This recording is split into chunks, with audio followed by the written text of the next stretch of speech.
الصلاة والسلام على أشرف الأنبياء والمرسلين سيدنا محمد وعلى آله وصحبه ومن تبعهم بإحسان إلى يوم الدين. Amma ba'du.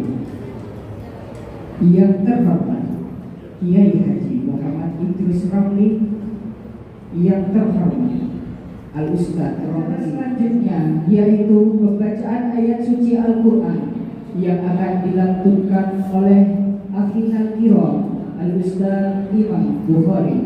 Falyatafaddal alaihi mashkur.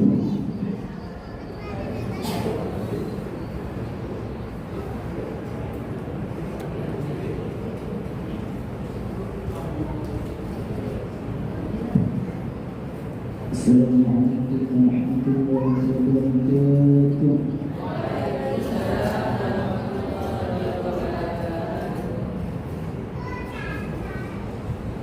أعوذ بالله من الشيطان الرجيم.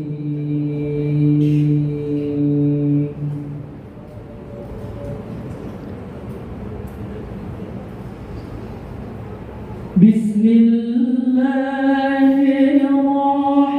الرحمن الرحيم.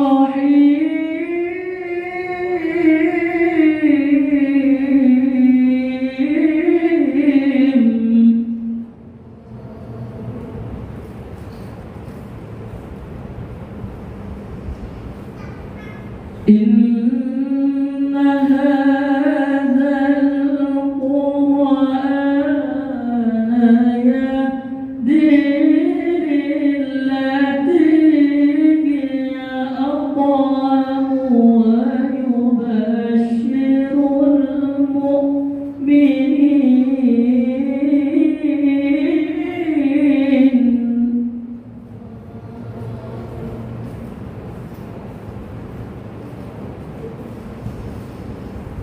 ويبشر المؤمنين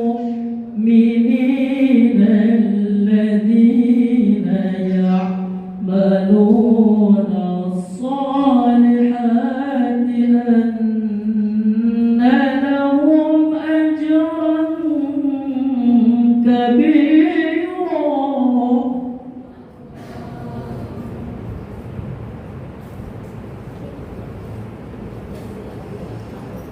إن هذا القرآن يهدي للتي هي أقوم ويبشر المؤمنين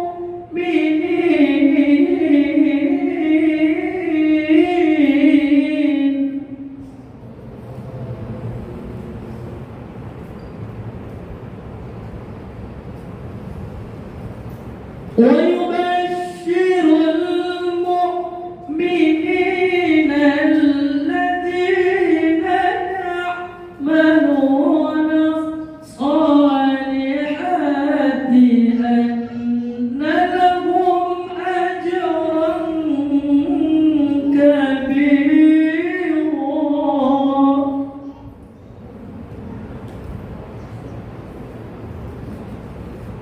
أن لهم أجرا كبيرا.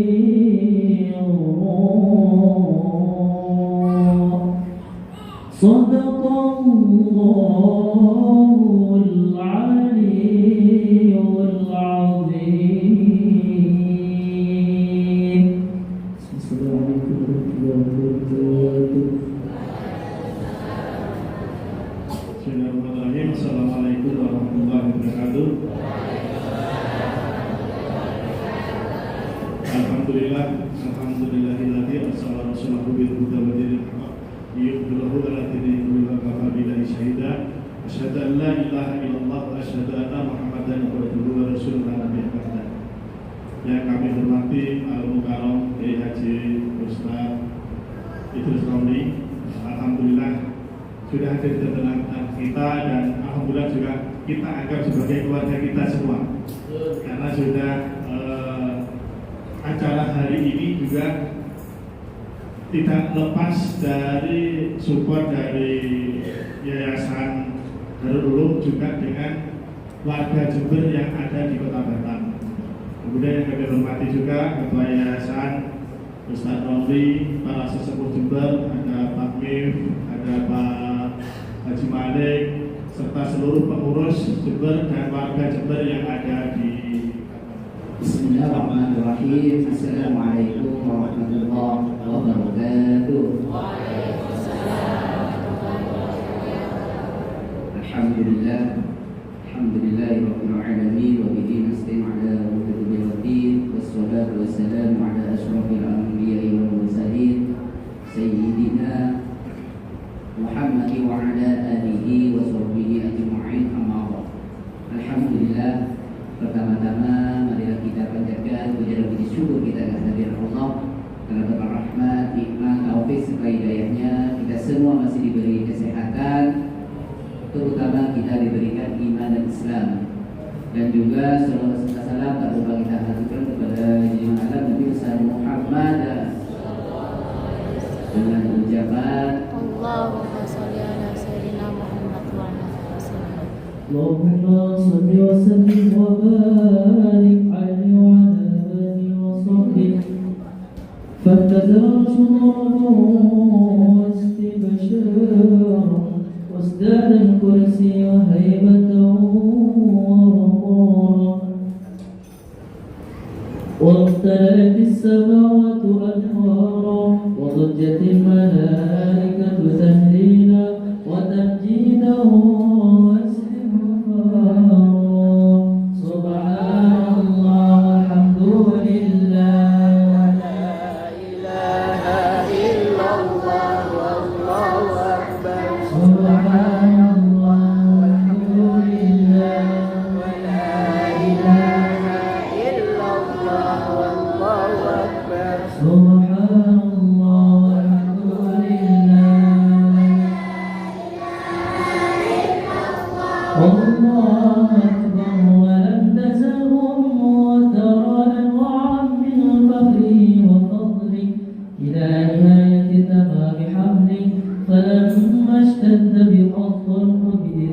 بالخلق وضعت الحبيب صلى الله عليه وسلم ساجدا شاكرا حامدا كأنه البدر في تمامه بحرمة النبي صلى الله عليه وسلم صلى الله على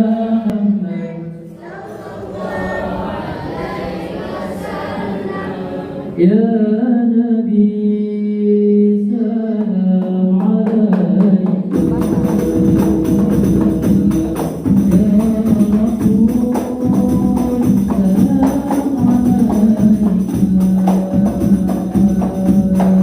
يا حبيب سلام عليك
النبي محمد. Assalamualaikum warahmatullahi wabarakatuh.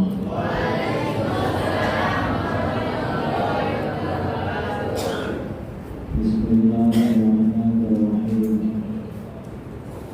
Alhamdulillahirabbil alamin. Lahul hamdu wa lahul fadlu wa lahul thana'ul hasan. Asyhadu an la ilaha illallah wahdahu la syarika lahu. Wa asyhadu anna sayyidana Muhammadan abduhu wa rasuluh. Allahumma shalli ala sayyidina Muhammadin tibbil qulubi wa dawaiha wa afiyatil abdani wa shifaiha wa nuril absari wa diyaiha wa qutil arwahi wa nidaiha wa ala alihi wa sahbihi wa barik wa sallim amma ba'du. Para asatidz, para hadir, para kiai yang saya muliakan dan saya hormati, wabil khusus pimpinan Yayasan Darul Ulum Al-Wafa Ustaz Ramli Hidayat yang namanya sama dengan ujung nama saya. Saya ini Muhammad Idrus Ramli, beliau Ramli Hidayat. Kalau itu nama ayah saya Muhammad Idrus bin Ramli, Muhammad Idrus Ramli. Juga di Haji Abdul Malik yang saya hormati, pimpinan organisasi Jember Forum Community YFC yang juga saya hormati, dan para jamaah muslimin dan muslimat, khususnya warga Jember yang hadir di sini, yang saya banggakan dan saya cintai. Saya sebelum hari ini menyangka orang Jember itu sedikit binatang, karena dari dulu saya ke Batam sejak 11 tahun yang lalu, 12 sejak 2013. Yang sering jumpa saya biasanya Edin sama Kak Malik. Dari dulu, malah dulu kalau agak lama di Batam, bermalam di hotel, malam-malam telepon Kak Malik. Apa Kiai? Anu laku keren minasnya dikenan nongki. Siap, udah abdi tak dengar laula Jember. Ini juga orang kibian ke hotel. Lalu benar akan coba aja, coba apa ya? Ternyata pertemuan hari ini banyak sekali orang, dan mungkin ini yang hadir gak sampai separuh. Betul. 10% mungkin yang hadir. Kalau hadir semua, mungkin menguap sampai di bawah. Tapi agak apa-apalah walaupun gak hadir semua. Mudah-mudahan warga Jember yang hadir maupun gak hadir mendapatkan anugerah dari Allah, dapat rahmatnya Allah, ampunan Allah, hatinya disambungkan dengan semuanya oleh Allah. Amin Allahumma. Nah, ini yang kedua yang juga saya terkejut, ternyata orang Jember di Batam ini juga bergerak dalam bidang pendidikan. Karena setahu saya, orang Jember mengantar ke Sumatera, mentak ke Jepang Kiki, al-Hakub biasa. Karena di mana-mana, saya sampai ke Aceh 2 tahun yang lalu, pas ceramah di Aceh Timur ini, pas salaman musuhku ada orang yang pas. Assalamualaikum Kiai, Afina dari Madura. Jenul boleh. Kalau adalah akhirnya gak pulang. Nyatanya kita ada dari temporan, dari Jember. Allah paham kok, Pak. Abdina ajuan sakti. Jadi di mana-mana di Indonesia, di Sumatera, orang Jember itu banyak kerja tukang gigi atau jualan sate. Biasa beli sate Jember, sate Madura ya. Orang bisa rentah Madura. Jadi saya kalau keliling-keliling Sumatera ada sate Madura, saya tanya Madura di mana ya? Madura di mana? Dasar sampah, sebutnya sampah, kotak sampah, ada apa dari Jember. Nah, ternyata orang Jember di sini buka lembaga pendidikan. Tadi malam saya ngisi di Yayasan Bustarul Ulum yang diinisiasi oleh Cak Den. Saya gak nyangka kalau Cak Den itu sama Kak Mahdeng ini mendirikan Bustarul Ulum. Saya nyangka paling kalau dan sate. Ternyata punya lembaga pendidikan. Dan terus Ustadz Romli ini ternyata yayasannya dua. Yang di sini Darul Ulum Al-Wafa, terus di Jember itu di Ridho Yayasan di Ridho. Dan ini lembaga pendidikan seperti ini penting. Lembaga pendidikan Al-Quran, madrasah diniyah. Saya kebetulan ya juga mendirikan pondok pesantren di Jambi sejak tahun 2012. Sekarang yang pondok 200 lebih. Lalu di Riau, di Pelalawan sedang bangun pondok di Riau. Nah, sekarang ini kita ya, khususnya warga Jember, mengelola lembaga pendidikan agama ini penting. Mengapa penting? Karena umat Islam di Indonesia ilmu agamanya lemah. Lemahnya di mana? Ilmu agama umat Islam di Indonesia ini lemah. Hasil survei sejumlah ilmuwan langsung masuk lah. Pas kada itu jatuh status.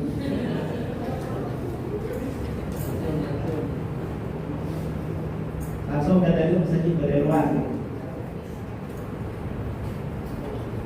Menurut hasil survei Institut Ilmu Al-Quran Jakarta tahun 2024, umat Islam Indonesia yang buta aksara Al-Quran setak pembaca Quran rek Islam Indonesia jumlahnya lebih dari 72%.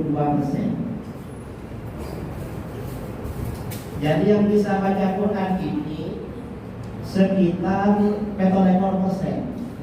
Setiap ada orang 100 yang pandai baca Quran 40. Malah yang dina pada dia paling banyak senak pintar baca Quran. Ini yang nggak bisa baca Quran mayoritas umat Islam. Dan yang bisa baca Quran, yang bisa nggak semuanya betul. Banyak serong-serong. Maka saya bisa. Termasuk imam-imam masjid. Imam-imam masjid itu kadang baca surat, baca apa-apa, tapi kalau baca surat keliru masih untung. Kadang-kadang Fatihahnya keliru. Udah tanggal 1 Januari 1 Rajab sama 1 Januari sama ya. Malam 1 Rajab 1 Januari undangan tabligh akbar tilawah malam. Ajarannya habis isya. Saya nginap di penginapan di hotel. Terus jam 12 lebih saya bilang sama kawan saya, nanti subuhnya sholat di masjid karena ada masjid besar dekat hotel. Ternyata mungkin karena tidur kemalaman dan siangnya kecapean, bangunnya agak telat. Terburu-buru berangkat ke masjid. Di masjid sudah sholat. Sampai di masjid Begitu sampai di depan masjid, ini imam sudah bangun dari rakaat pertama, roleh rakaat. Begitu mau masuk itu, imam ini baca Fatihah. Ternyata kata imamnya, cara imamnya baca Fatihah begini: Iyyaka na'budu wa iyyaka nasta'in. Coba saya tanya, kira-kira bacaan ini benar apa salah? Salah. Salah. Kalau ada orang sholat baca Fatihah seperti barusan, sholatnya sah apa batal? Batal. Batal kan? Akhirnya saya gak jadi bermakmum. Saya langsung sholat qobliyah. Saya bilang sama kawan saya, dah gak usah bermakmum, sholat qobliyah aja. Sholat qobliyah, habis itu sholat sunnah. Alhamdulillah, rombongan dari Jember mulai mendatangkan. Anda datang boleh, itu bagian deh. Saya kira kita datang di sekolah.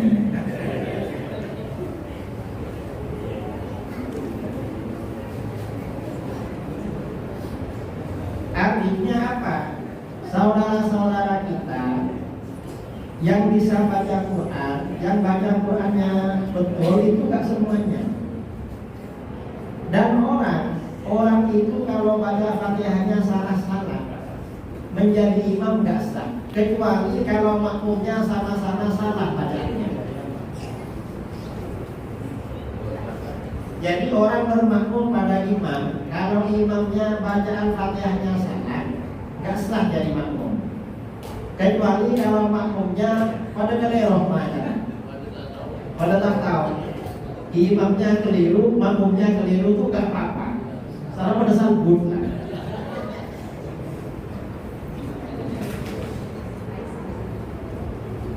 Dan ini di mana-mana, ya bukan cuma di Jember, di mana termasuk di Batam juga. Saya kadang-kadang sholat berjamaah di Batam, imamnya keliru, cuma kelirunya bukan Fatihah, baca surat. Kalau surat gak batal tapi makruh kalau keliru. Jadi sampeyan kalau mimpin masjid, kok imamnya baca surat keliru bukan Fatihah, sholatnya gak batal tapi makruh. Solusinya gimana? Kasih tahu. Kamu kalau baca surat ini yang benar, jangan gini. Atau diganti. Imamnya diganti. Dan aku berarti imam, memang kalau seperti ini boleh benar.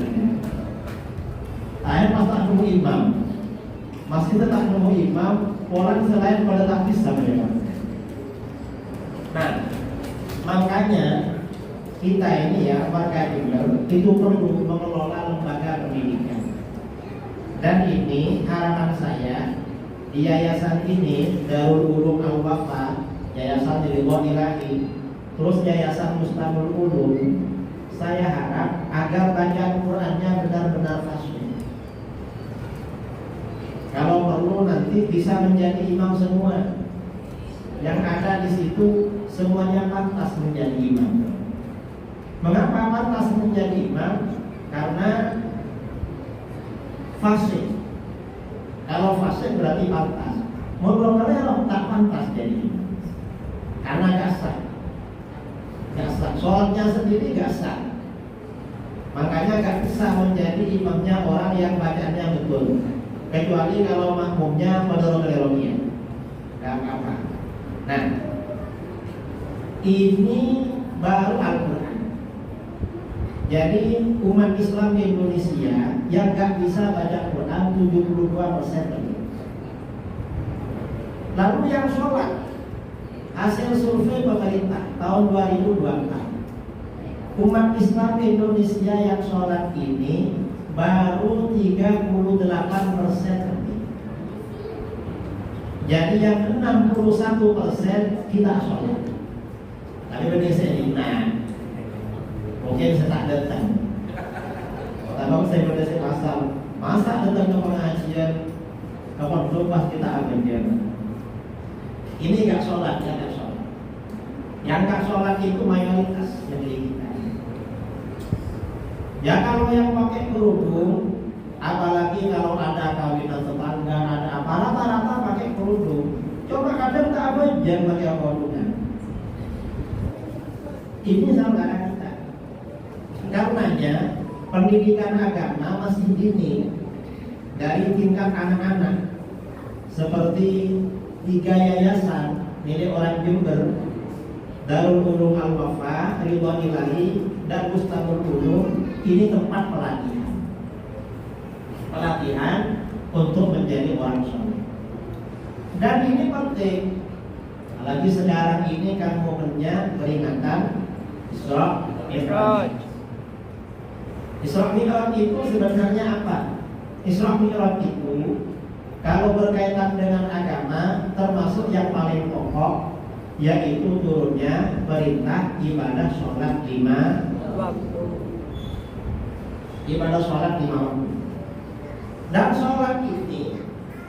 sholat ini mengapa Rasulullah SAW pulang dari Isra Mi'raj oleh-olehnya kok sholat? Orang itu kalau bepergian kemana-mana dan yang ditunggu-tunggu oleh keluarga di rumah itu kan oleh-oleh. Kalau Rasulullah yang pergi, yang menunggu oleh-olehnya bukan keluarganya, tapi siapa? Umatnya. Nah, karena Isra Mi'raj ini yang bepergian Rasulullah, dan perginya memang bepergian yang paling jauh. Gak ada manusia yang melakukan perjalanan paling jauh seperti Rasulullah SAW, yaitu perjalanan Isra Mi'raj. Maka bagaimana? Oleh-olehnya harus paling penting. Apa oleh-olehnya? Oleh-olehnya ini ternyata perintah ibadah sholat 5 waktu. Ini penting, perintah ibadah sholat 5 waktu. Makanya di dalam agama kita, orang kalau punya anak, orang ini punya anak, tidak cukup anaknya dikasih makan. Orang tua wajib kasih makan anaknya, wajib, harus bertanggung jawab. Yang kedua, orang tua juga wajib mengajari anaknya sholat, mengajari anaknya akidah, mengajari anaknya akhlak. Dan sholat, orang tua harus menjaga anaknya untuk sholat sejak usia anak 7 tahun. Cisambian menanti anak umur 7 tahun, berbakroh itu aja sholatan. Jawab saya sholat aja. Saya sholatan. Kalau nggak dijaga sholatnya, orang tuanya berdosa, anaknya nggak dosa, karena belum balik. Kalau sudah umur 10 tahun, anaknya tidak sholat, maka orang tua harus berusaha keras, walaupun dengan cara memukul. Memukul itu tidak harus dipukul fisik, mungkin dipukul perasaannya. Atau apalah, kira-kira anaknya mau sholat. Atau misalnya kota pelaku desa pernah mutak sholat, mutak sholat kita mengenal, muncakan sholat. Eki rekreasi kata Tanjung Pinang, kota rekreasi kata Tanjung Balai Karimun, nyomo apa itu Karimun? Merpati, makanya daerah efektif aset di Karimun misalnya. Jadi begitu, ini sholat. Mengapa sholat ini paling penting? Karena sholat ini menjadi tolok ukur manusia itu baik apa enggak perbuatannya. Orang itu kalau sholatnya istiqomah, perbuatan yang lain juga istiqomah.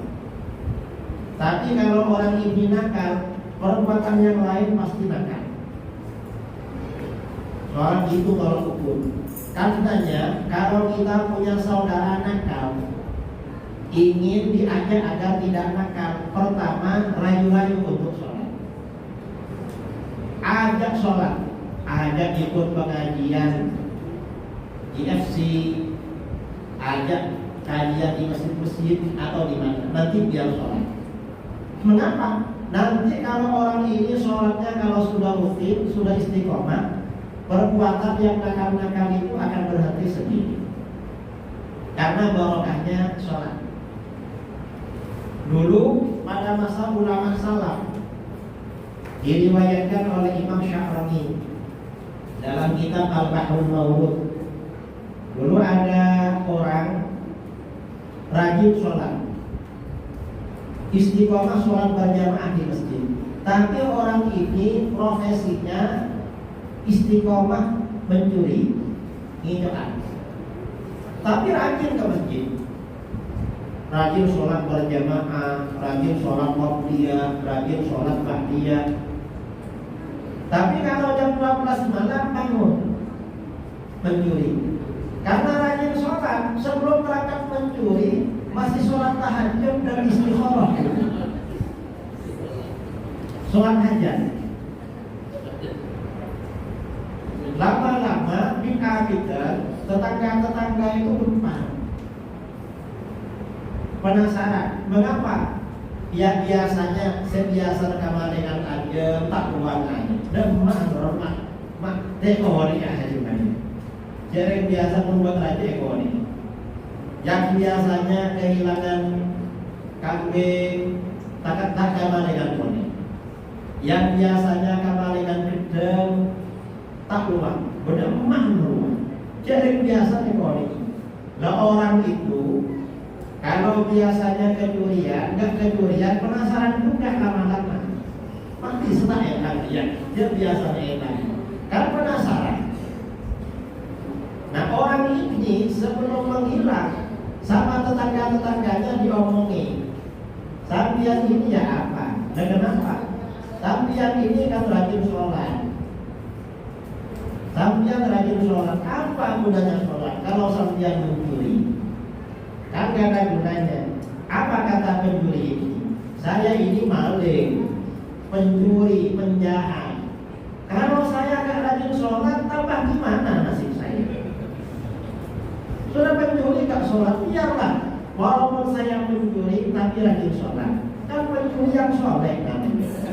Padahal gak ada pencuri soleh itu ya.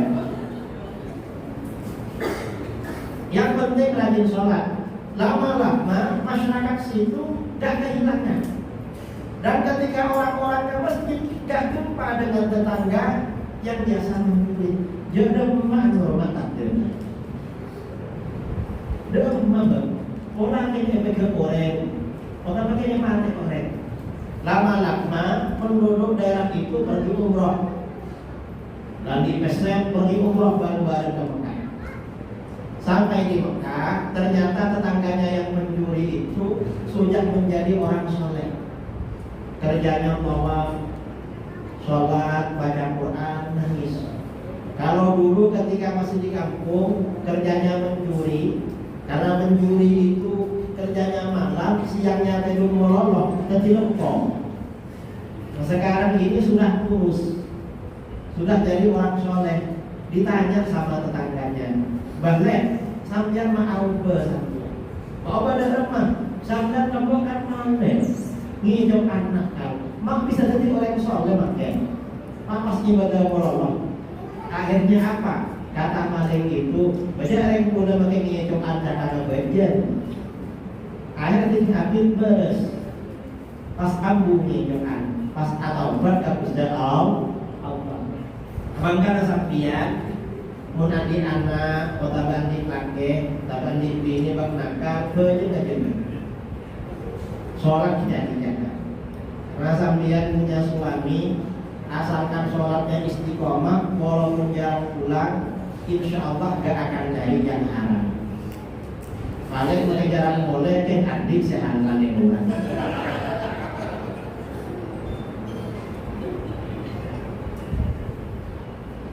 Nah ini sholat.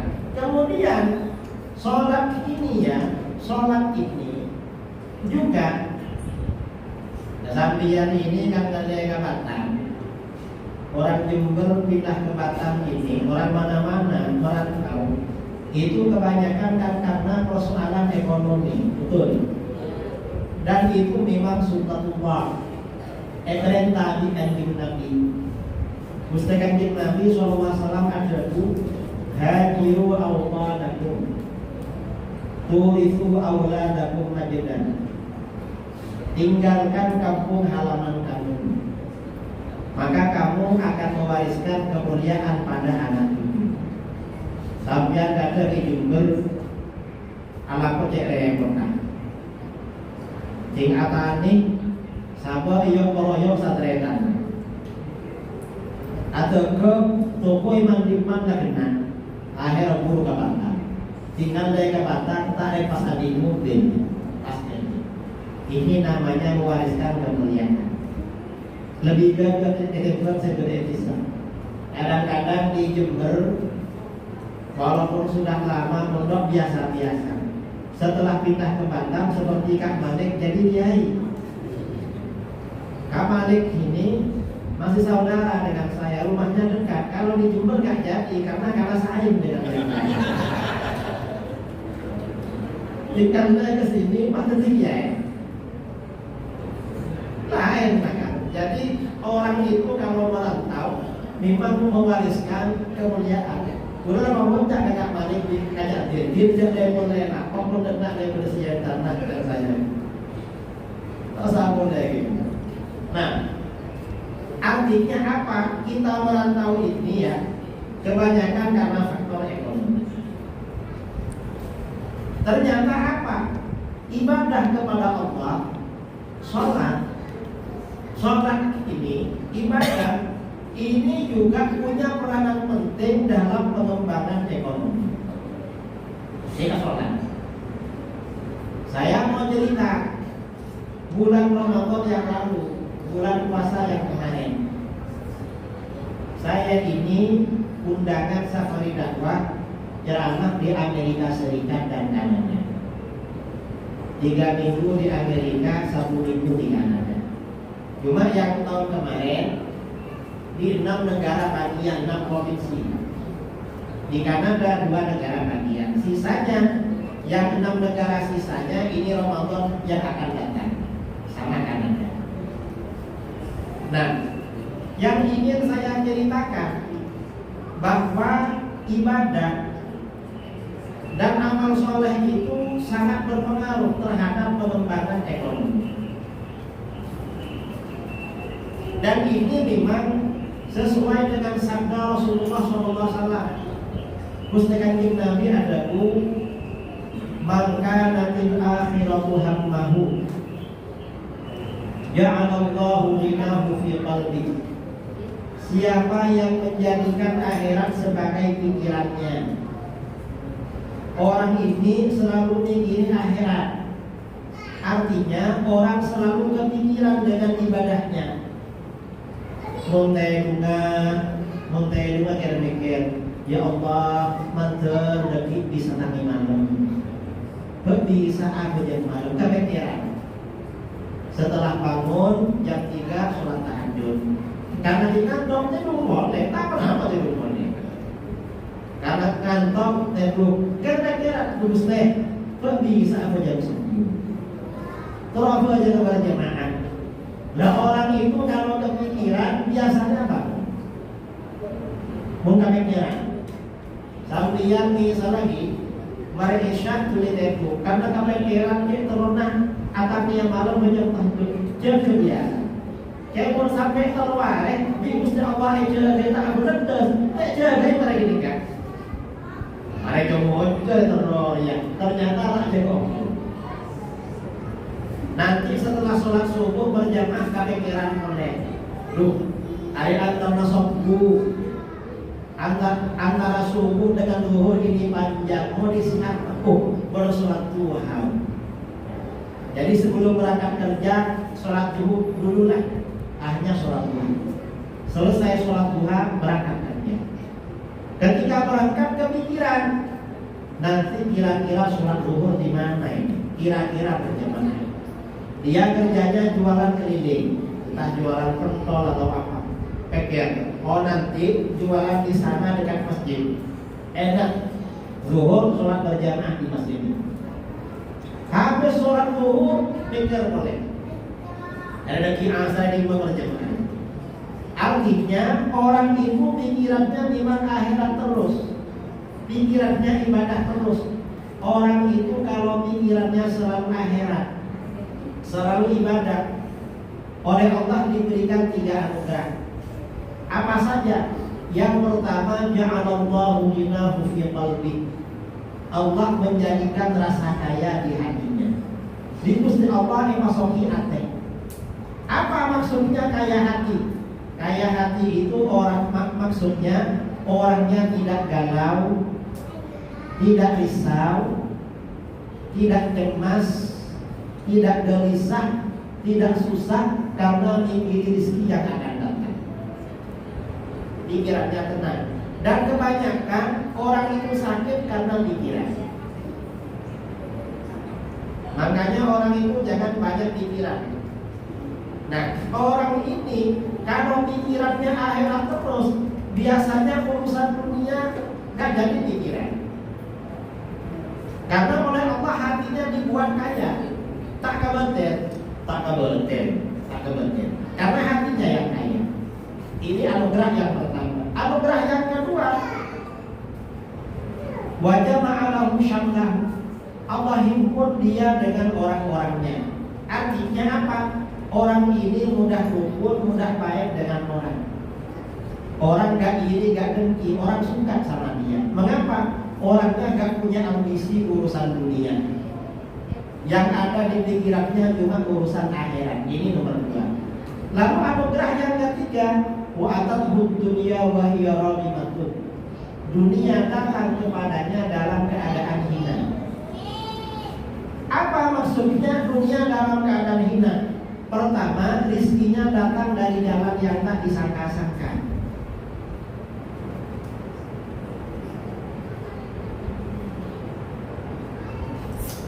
Jadi rizkinya datang dari jalan yang tak disangka-sangka. Yang kedua, hasilnya melimpah tanpa melelahkan pikiran. Jadi pikirannya tenang tapi hasilnya melimpah. Yang ketiga, memang dunianya datang menyembah-nyembah sampai ditolak-tolak. Sampai gak mau. Saya keliling di Indonesia beberapa kali, jumpa Kiai Sepuh bilang pada saya, itu pejabat itu mau ke sini. Kiai gimana? Saya gak mau kan. Terus mau apa? Kiai mau ngantar uang sekian M. Mau dikasih gak mau, ditolak-tolak. Ini kalau orang pikirannya akhirat. Nah, yang ingin saya ceritakan apa? Di Amerika. Di Amerika itu umat Islam di Indonesia ramai. Umat Islam dari negara-negara India, Pakistan, Bangladesh itu ramai juga. Sama-sama ribuan. Bedanya apa? Orang Islam di Indonesia di Amerika, masjidnya cuma ada 5. Jadi se-Amerika Serikat umat Islam ini punya masjid cuma 5. Sementara orang India, Pakistan, Bangladesh dan sekitarnya masjidnya nggak bisa dihitung. Ini kalau diartikan secara agak halus bagaimana? Berarti orang India suka bikin masjid. Orang Indonesia kalau agak kasar, orang Indonesia gak suka bikin masjid. Ini kalau diartikan antara halus dan kasar. Kalau diartikan agak halus lagi, berarti orang India senang ke masjid. Kalau diartikan agak kasar lagi, orang Indonesia gak senang ke masjid. Kan begitu? Karena se-Amerika masjidnya 5. Ini dari jumlah masjid. Kemudian dari tingkat kehadiran ke masjid. Misalnya ya, di Texas. Di Texas itu orang Indonesia punya masjid namanya Masjid Istiqlal. Kalau bulan Ramadan yang sholat maghrib sampai taraweh itu meluap sampai keluar masjid. Kira-kira yang hadir itu 300. Karena dihitung dengan angka piring buka puasa. Karena di sana orang ke masjid rata-rata sebelum buka puasa. Karena masjid-masjid itu ada buka puasa gratis. Piringnya kira-kira 300 tiap hari. Nah, dari 300 orang itu Di Texas itu orang Indonesia lebih 5.000. Orang Indonesianya berapa? Orang Indonesianya kira-kira 25 orang. Kok tahu 25? Saya 1 minggu ngisi pengajian di situ. Kan saya absen. Mana Indonesia angkat tangan? Editor. Tak ada urusan lebih. Yang lain, yang 275 orang India. Mana orang Indonesia? Artinya yang memang kalah angka kehadiran. Angka kehadiran ke masjid kalah. Ini yang pertama.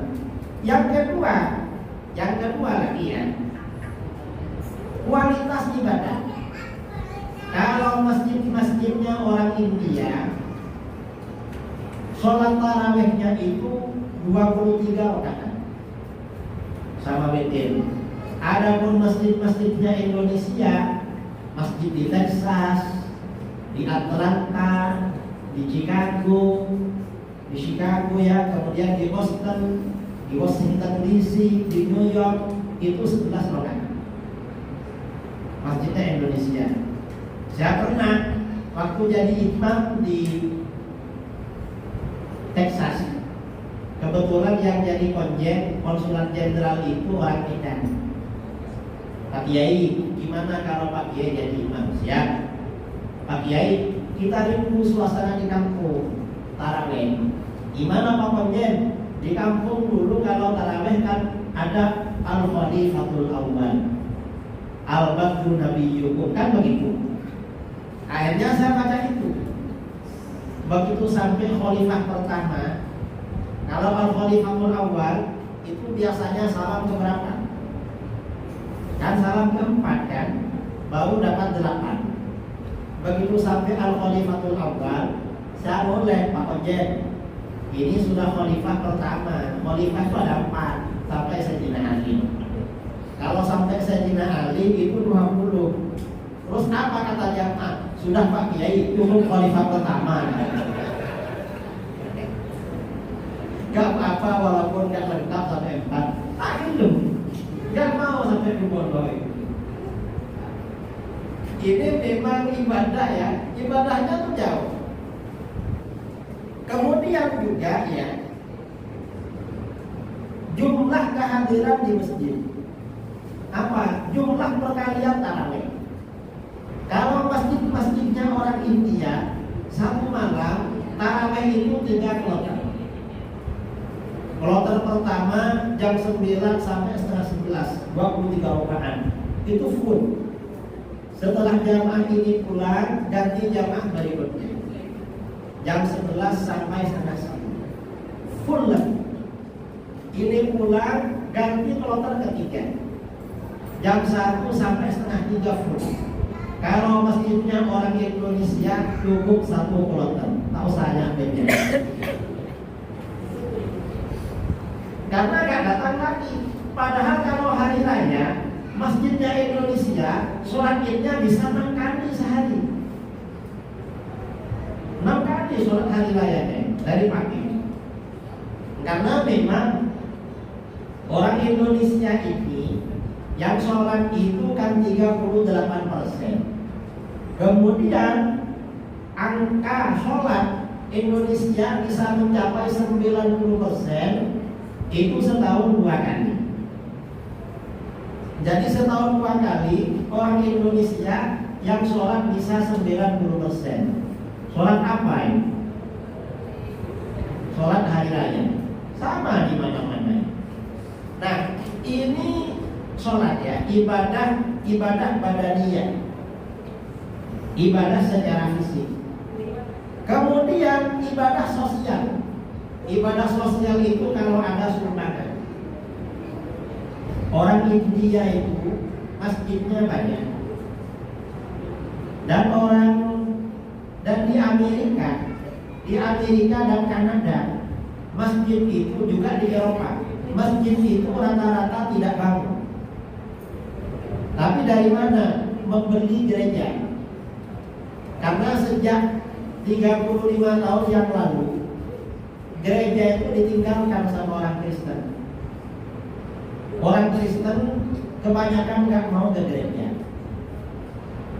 Kalau hari Minggu ya, hari weekend, hari libur, nggak mau ke gereja. Kalau 35 tahun sebelumnya, kalau hari Minggu, pasar-pasar, mall, pertokoan tutup.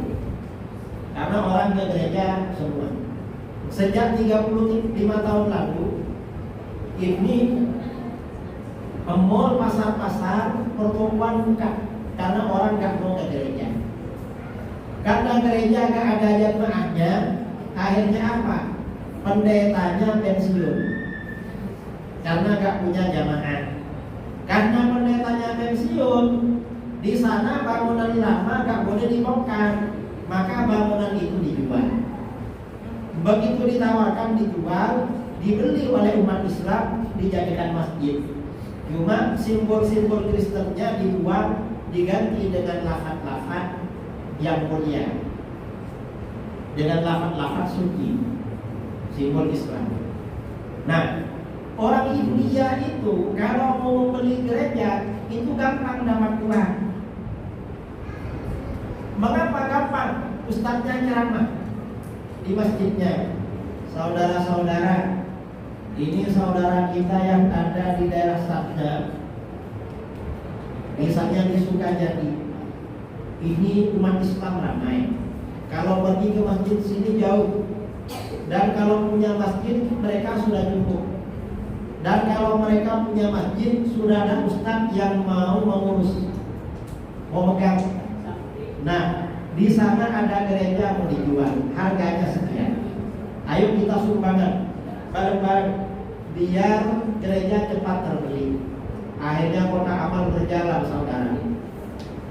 Begitu kota amal berjalan di depan jamaah laki-laki, kalau orang India Pakistan bukan dompet, gak mikir-mikir diambil di dalam dan itu. Akhirnya kota amal cepat penuh dari uang. Kota amal ini ada bapak-bapak gak bawa uang, minta maaf sama Pak Ustaz, saya minta maaf gak bawa uang karena saya baru pulang dari dealer beli mobil. Nah, saya ini karena gak punya uang, boleh gak kalau kontaknya dan suratnya saya serahkan Pak Ustaz untuk dijual? Saya biar pulang naik Grab kanan. Jadi mobil baru beli disumpahkan saudara. Itu kalau orang India. Habis itu kota amal dipindah ke ibu-ibu. Yang ibu-ibu ini biasanya gak mengeluarkan uang. Tapi pakai apa? Ibu-ibu biasanya melepas yang ada di jari-jari dan di lengannya. Dilepas semua. Jadi kota amal itu isinya perhiasan. Ada ibu-ibu di jari-jarinya sudah habis. Minta maaf sama Pak Ustaz, minta maaf, cincin dan gelang saya sudah habis dari kemarin, sumbangan kemarin, gak sempat beli lagi. Kira-kira boleh enggak kalau saya nyumbang kalung? Enggak. Akhirnya kalungnya dibuka, diserahkan ke Pak Ustaz dari depan. Kelihatan suaminya menghampiri, Pak Ustaz, mana kalungnya kan? Itu kalung pernikahan, itu kalung kenangan. Tolong ditimbang Pak Ustaz, nanti mau saya bayar. Karena saya suka istri saya pakai ini. Ini kenangan pernikahan. Akhirnya ditimbang sama Pak Ustaznya, lalu dibayari. Setelah dibayari, kalungnya diserahkan sama suaminya pada istrinya. Nih pakai lagi, sudah tak bayari. Suami istri ini mau keluar, sampai di pintu, suaminya menuju mobil, istrinya balik lagi ke Pak Ustaznya, kalungnya diserahkan lagi. Ini orang India. Akhirnya apa? Cepat punya masjid. Kalau orang Indonesia bagaimana? Kalau orang Indonesia yang ceramah saya juga. Karena takut tidak mantap, saya sampaikan dalil-dalil tentang keutamaan sedekah. Saya akan hafal sebagian dalil-dalil itu. Habis itu setelah disampaikan dalil-dalil, kota amal berjalan. Begitu kota amal berjalan, saudara-saudara kita ini buka dompet. Begitu buka dompet, saudara kita ini bagus. Kalau orang India kan nggak mikir-mikir buka dompet kan. Kalau saudara kita ini masih dipikir. Habis dilihat mungkin baca doa istigharah. Allahumma inni astakhiruka bi'ilmika wa astaqdiruka bi qudratika wa astaghfiruka min fadlika al-'azim fa innaka taqdir wa la aqdir wa ta'lam wa la a'lam wa anta 'allamul ghuyub. Setelah istigharah akhirnya mengambil satu lembar saja. Karena hasil istigharah. Saya pikir-pikir kok mirip dengan di Indonesia. Padahal sudah tinggal di Amerika. Memang beda saudara. Ini kualitas ibadah. Nah, lalu pengaruh pada kehidupan ekonomi bagaimana? Saya perhatikan orang-orang India dan semacamnya di Amerika rata-rata buka pertokoan Islam itu setelah kita masuk rata-rata yang punya memang orang India, Pakistan. Ada yang jadi dokter, ada yang jadi dosen, pokoknya yang memang orang-orang berada. Sementara saudara-saudara kita termasuk yang aktif ngaji sama saya di Amerika dan Kanada itu rata-rata jadi pekerja. Ada yang kerja cuci piring di rumah makan, ada yang kerja jadi satpam, ada ibu-ibu dari Jakarta jadi satpam, ibu-ibu dari Jakarta supir truk, kemudian ada wanita dari Medan supir bis. Itu orang Indonesia. Dan di sana itu kerja cuci piring di Amerika itu lumayan. Karena cuci piring sehari di rumah makan gajinya kalau uang sini 4 juta. Karena $250 jadi 4 juta. Yang punya rumah makan orang India, kira-kira bosnya dapat berapa sehari? Kan lebih banyak lagi. Nah, ini artinya apa? Ternyata orang rajin beribadah kepada Allah, orang istiqomah sholat kepada Allah, orang yang pikirannya selalu memikirkan akhirat, pikirannya memikirkan yayasan keagamaan, pikirannya memikirkan saudara-saudaranya sesama dari Jember, gimana sekiranya mereka beribadah, urusan dunianya dimudahkan oleh Allah. Ini saudara-saudara, kalau orang memikirkan akhirat, artinya apa? Orang memikirkan akhirat itu bukan berarti gak mikirin dunia. Mengapa? Dunianya gak perlu dipikiri karena memang dimudahkan oleh Allah. Artinya pengaruhnya memang luar biasa. Orang yang pikirannya ini banyak memikirkan ibadah, pengaruhnya pada kehidupan dunia luar biasa. Dimudahkan urusannya oleh Allah. Karenanya ya, kita ini yang ada di sini sesama warga Jember saling mengingatkan dengan saudara kita, dengan sesama warga Jember atau dengan sesama muslim dari komunitas yang lain. Mengapa? Saling mengingatkan untuk kembali kepada Allah. Saling mengingatkan anak-anak mereka agar tidak keluar dari jalan Allah. Angkanya pada masa sekarang ini ya, karena sekarang ini nilai-nilai keagamaan banyak tergerus, banyak dikurangi, banyak dipengaruhi oleh budaya-budaya yang namanya narkoba, ya, yang namanya dekadensi moral, yang namanya HP, namanya wifi, apalagi yang macam-macam.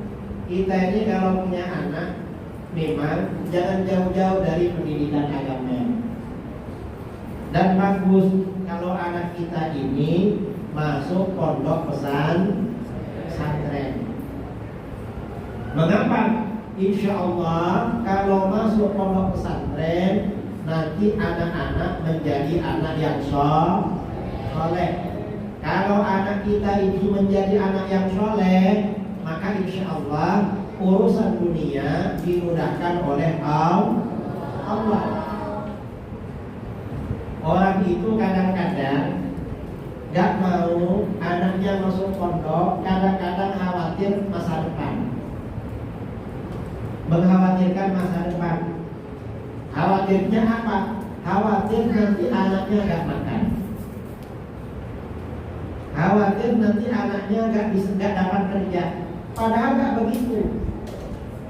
Justru orang ini kalau ada niatan baik di hatinya pada agama Allah, ada niatan baik di hatinya agar anaknya menjadi orang soleh, ada niatan baik di hatinya agar anaknya menjadi anak yang taat beragama, urusan dunianya Allah yang memudahkan, Allah yang memberi jaminan. Ini ada cerita terakhir, saya mau cerita pada masa ulama salaf dulu ya, ada khalifah yang soleh, khalifah yang adil, namanya Umar bin Abdul Aziz. Umar bin Abdul Aziz ini menjadi khalifah cuma 2 tahun. Pemimpin itu kalau baik biasanya gak lama. Yang bertahan lama itu biasanya pemimpin jahat, sampai rakyatnya bosan. Betul? Betul. Pernah bosan sama pemimpin? Nah, Hah? pernah. Masa bosan sama pemimpin? Ada yang bosan. Biasanya kalau nakal itu bertahan lama. Umar bin Abdul Aziz ini cuma 2 tahun jadi pemimpin. Beliau ini pemimpin yang soleh. Setelah menjadi khalifah, bukan berarti keluarganya tambah kaya, justru tambah gak punya apa-apa. Istrinya yang banyak perhiasannya ditanya, padahal anaknya sudah 12. Istriku, ya mas, kamu perhiasannya kan banyak. Iya kan dari dulu, kenapa baru tanya katanya. Nah, perhiasan kamu dari mana? Ini dari ayah anda, Amirul Mukminin Abdul Malik bin Marwan. Ayahnya tuh khalifah dulu.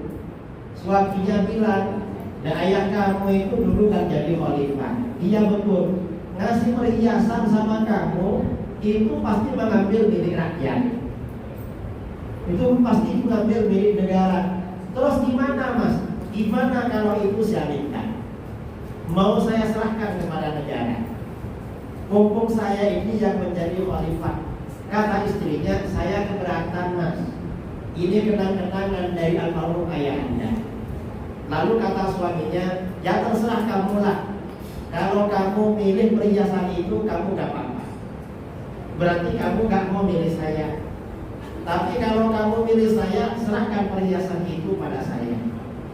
Akhirnya apa? Istrinya menyerahkan perhiasan itu pada suami. Perhiasannya diserahkan kepada negara. Ini karena ayahnya khalifah yang soleh. Beliau ini kalau ada keperluan, kalau keperluannya pribadi, gak mau menggunakan fasilitas negara. Kalau malam-malam ada tamu, tamunya ditanya, kamu datang ini untuk keperluan negara apa keperluan pribadi? Kalau tamunya datang untuk keperluan negara, lampu milik negara dinyalakan, minyak milik negara. Tapi kalau tamunya datang gak ada keperluan negara, datang hanya keperluan pribadi, kalau gak ada lampu, gak pakai lampu. Kalau ada milik pribadi dinyalakan. Kadang gak pakai lampu karena gak sempat menjadinya.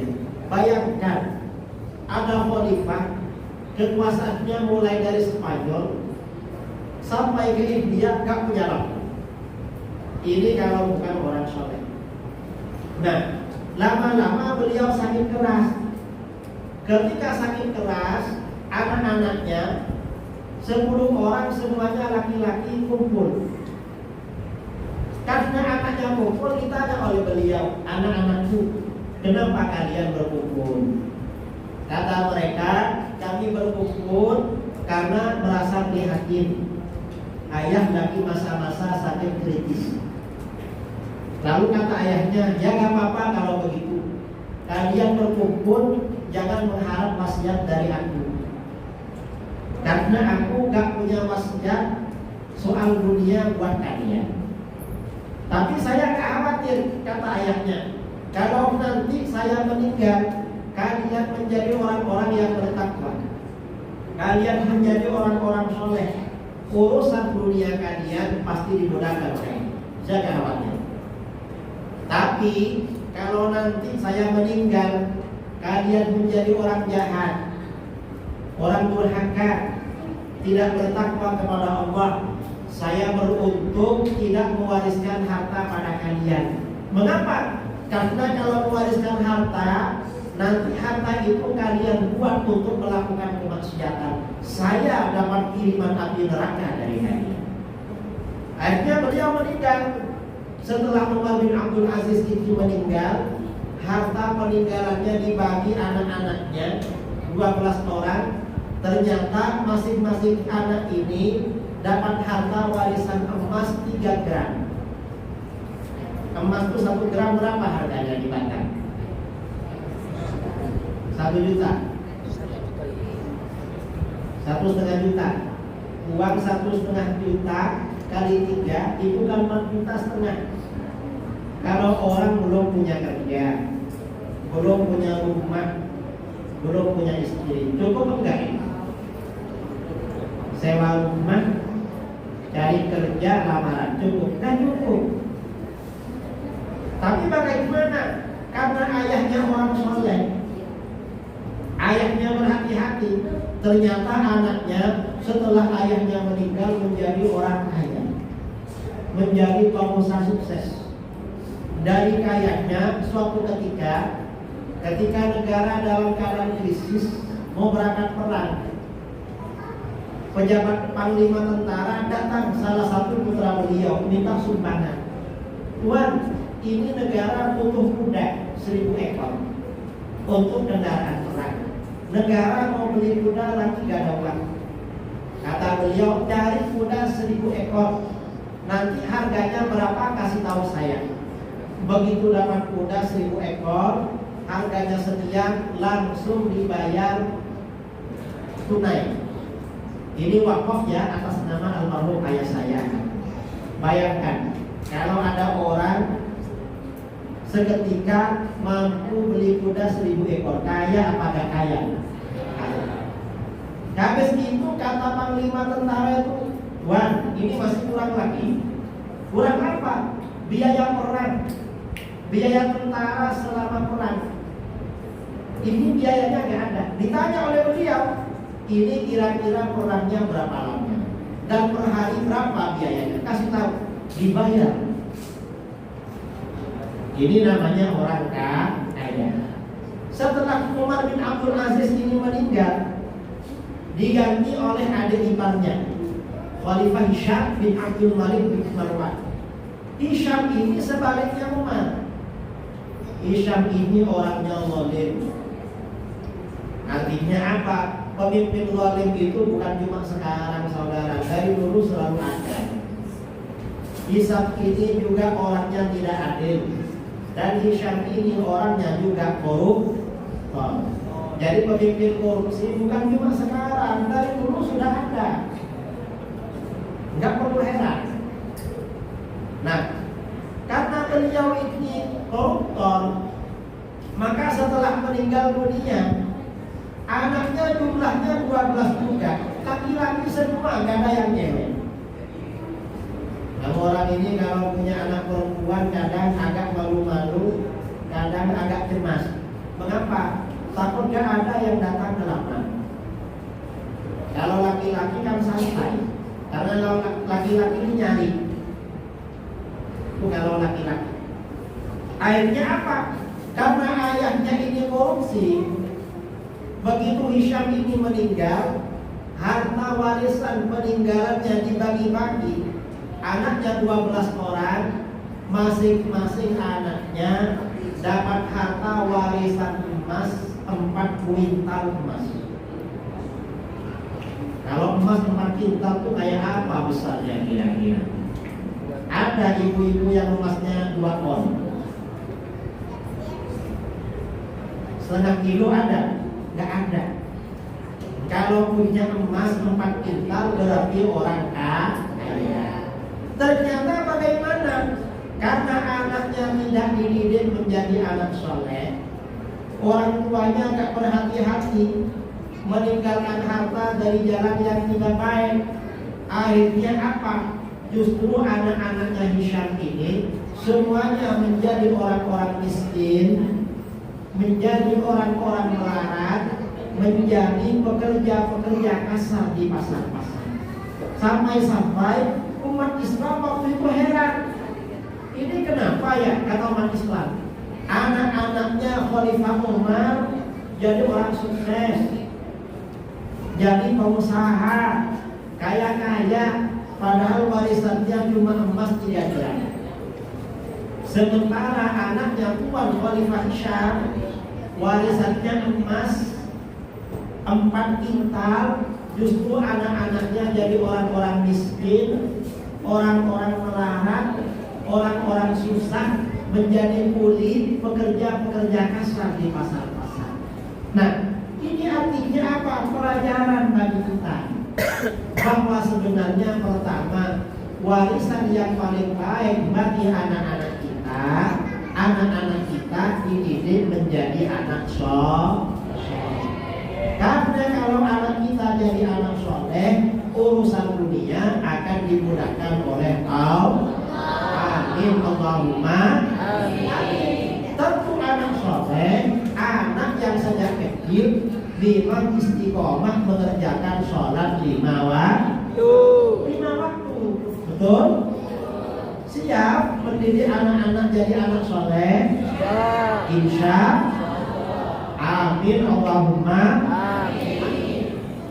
Ini yang pertama. Yang kedua, orang itu kalau memikirkan akhirat anaknya, urusan anak yang lebih dipentingkan urusan akhirat, urusan dunia, nanti yang mengatur dan memudahkan adalah Allah.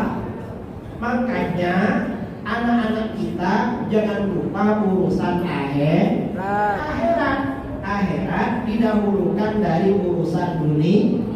Insya amin Allahumma amin. Ini aminnya agak keras, kayaknya sudah agak ngantuk karena teh tariknya mulai diedarkan.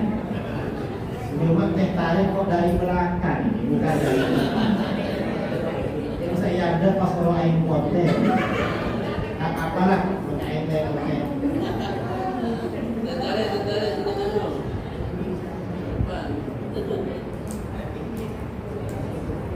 Kadang-kadang orang itu memegang kiai, kadang-kadang niatnya baik. Mengapa? Untuk kiainya dikasih air yang putih-putih. Mengapa? Takut kiai sakit. Sampai kiainya kencing manis. Padahal kiainya sehat. Tapi ya apalah, kalau saya semoga saja.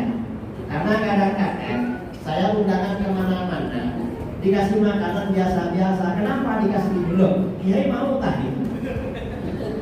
Saya kadang-kadang kan tanya durian, berturin karena loh, kiai mau, enggak apa-apa loh, masih aman.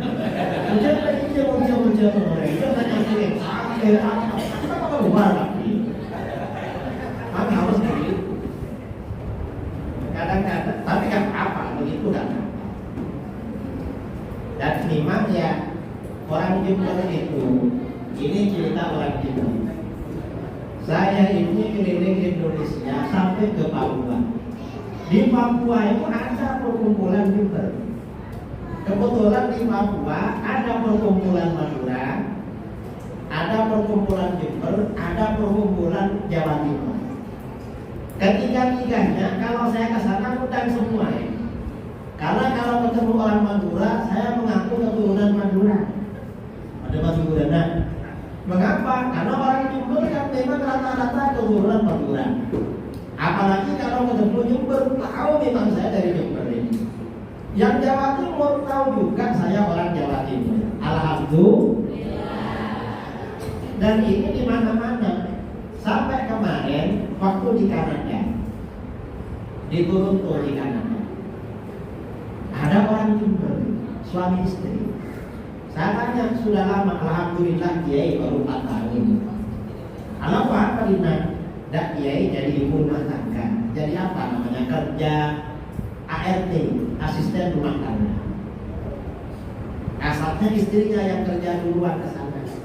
Lalu setelah eksis istrinya, suaminya sama anaknya dibawa ke sini di Kanada. Di Amerika gitu juga.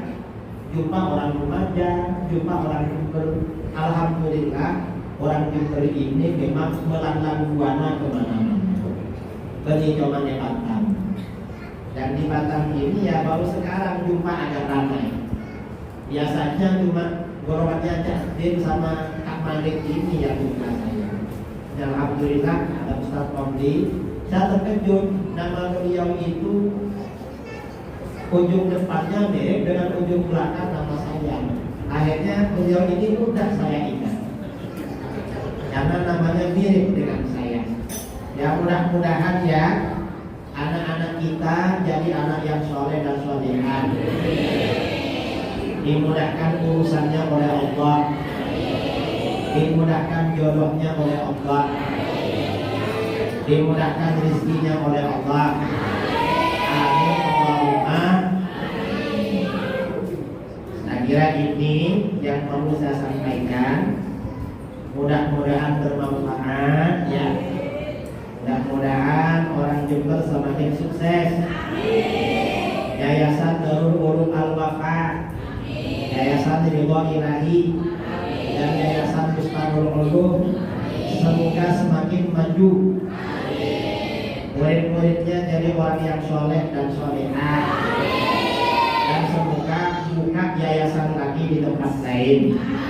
Amin Allahumma amin. Dari saya kurang lebihnya mohon maaf yang sebesar-besarnya karena mau minum teh tarik. Assalamualaikum warahmatullahi wabarakatuh.